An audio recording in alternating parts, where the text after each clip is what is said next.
పట్టుకో నువ్వు పట్టుకో నేను కనిపిస్తాను అన్న. ఎలా అనిపించింది అన్న కింగ్డమ్ ట్రైలర్? ఆ కింగ్డమ్ ట్రైలరు ఏకదమ్ ఉంది. ఫస్ట్ విజయ్ దేవరకొండ లుక్స్ అసలు ఏమన్నా ఉన్నాయా భయ్య, లుక్స్ మాత్రం చించి పడేసింది. అంటే ఫ్యాన్స్ ఏం ఎక్స్పెక్ట్ చేస్తున్నారు, ఎప్పటి నుంచో విజయ్ దేవరకొండ ఒక మంచి హిట్ లేదు, సాలిడ్ హిట్ పడిద్దని అనుకుంటున్నాను. స్టోరీ కూడా చాలా బాగుంది. ఆ కాపు ఆ ఏజెంట్ లాగా వెళ్ళడము, వాళ్ళ బ్రదరే ఒక విలన్ కావడము. సో ట్రైలర్లో క్లియర్గా చూపించినాడు. ఆ బాడీతో అసలు ఆ ఫైట్ సీన్స్ అయితే మైండ్ పోతుంది. ఆ జైల్లో అరిసే సీన్స్ కానీ, ఇది శాషాంక్ మూవీ అని ఇంగ్లీష్లో మూవీ ఉంటుంది, సేమ్ యాజ్ ఇట్ ఈజ్ అందులో కూడా సేమ్ సీన్ ఉంటుంది.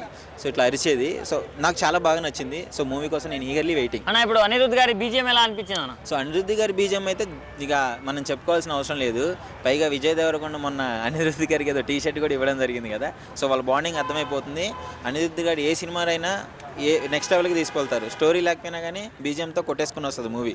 ఇప్పుడు ఇది స్టోరీ ఉంది, హీరో మంచి సాలిడ్గా ఉన్నాడు. సో బీజిఎం కూడా బాగుంది కాబట్టి ఏకదమ్ నాకు తెలిసి పక్కా సాలిడ్ హిట్ పడిద్ది ఇండస్ట్రీకి. ఎంతవరకు కలెక్ట్ చేయొచ్చు అనుకుంటున్నాం అన్నట్టు? సో చెయ్యొచ్చు మ్యాక్సిమం, నేనైతే ఎక్స్పెక్ట్ చేస్తున్నా. సో ఓవర్ అనుకోవద్దు, నాకు తెలిసి ఒక 200 crores నేను ఈజీగా సింపుల్గా ఎక్స్పెక్ట్ చేస్తున్నా. ఓకేనా, మరి టికెట్లు బుక్ చేసుకున్నావా అన్న?